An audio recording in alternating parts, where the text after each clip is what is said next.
शिव पुराण श्री रुद्र संहिता पंचम खंड अध्याय 10वां त्रिपुरासुर वध।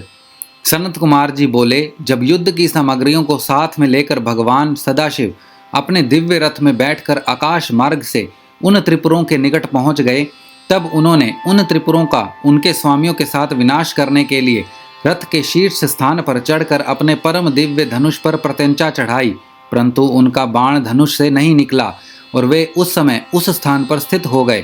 वे इसी प्रकार अनेकों वर्ष तक वहीं खड़े रहे, क्योंकि गणेश जी उनके अंगूठे के अग्रभाग में खड़े होकर उनके कार्य में विघ्न डाल रहे थे। इसीलिए ही तीनों पुरों का नाश नहीं हो पा रहा था। इस प्रकार जब भगवान शिव का बाण बहुत समय तक नहीं चला और वे एक ही स्थान पर स्थिर हो गए, तो सभी देवता चिंतित हो गए कि ऐसा क्यों हो रहा है। तभी वहां आकाशवाणी हुई, हे ऐश्वर्यशाली देवादिदेव सर्वेश्वर कल्याणकारी शिव शंकर, जब तक आप गणेश जी का पूजन नहीं करेंगे तब तक त्रिपुरों का संहार नहीं कर पाएंगे। आकाशवाणी के वचनों को सुनकर सभी को बड़ा संतोष हुआ। तब अपने कार्यों को यथाशीघ्र पूरा करने के लिए भगवान शिव ने भद्रकाली को बुलाया। विधि विधान से सबने मिलकर अग्र पूज्य भगवान गणेश का पूजन संपन्न किया।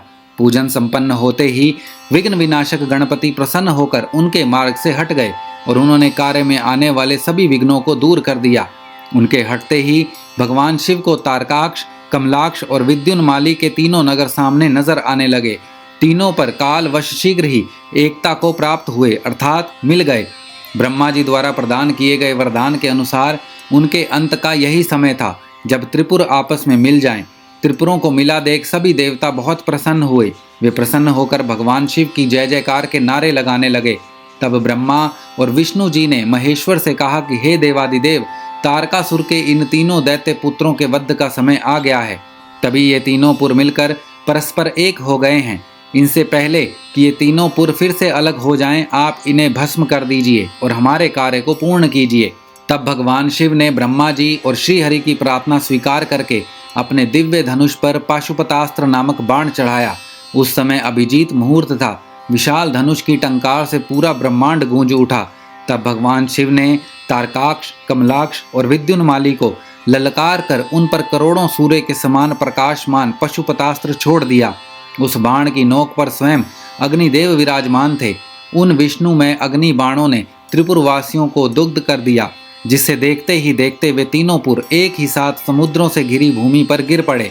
सैकड़ों असुर उस अग्नि बाण से जलकर भस्म हो गए। चारों ओर हाहाकार मच गया। जब तारकाक्ष अपने भाइयों सहित जलने लगा, तब उसे यह एहसास हुआ कि यह सब भगवान शिव की भक्ति से विमुख होने का परिणाम है। तब उसने मन ही मन अपने आराध्य भगवान शिव का स्मरण किया और रोने लगा। तारकाक्ष बोला, हे भक्तवत्सल, कृपा निधान, करुणा निधान भगवान शिव, यह तो हम जानते ही हैं कि आप हमें भस्म किए बिना नहीं छोड़ेंगे।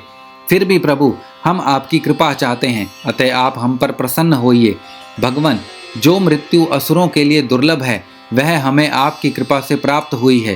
प्रभु, बस अब हमारी आपसे सिर्फ एक प्रार्थना है कि हमारी बुद्धि जन्म जन्मांतर तक आप में ही लगी रहे। यह कहकर वे सभी दानव उस भीषण अग्नि में जलकर भस्म हो गए।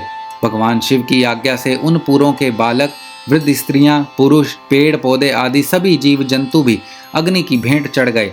उस भीषण अग्नि ने संथावर, जंगम आदि सभी को पल भर में ही राख के ढेर में बदल दिया।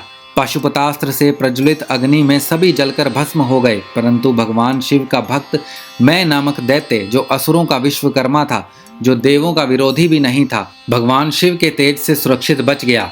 इस प्रकार जिन दैत्यों या प्राणियों का किसी भी स्थिति में मन धर्म के मार्ग से विचलित नहीं होता है, उनका पतन किसी भी स्थिति में किसी के भी द्वारा नहीं होता है। इसीलिए सज्जन पुरुषों को सदैव अच्छे कर्म करने चाहिए। दूसरों की निंदा करने वालों का सदा ही विनाश होता है। अतः हम सभी को पर निंदा से बचना चाहिए और अपने बंधु बांधवों के साथ इस जगत के स्वामी भगवान शिव की आराधना में तन्मय होकर लगे रहना चाहिए। श्री रुद्र संहिता पंचम खंड अध्याय 10वां समाप्त।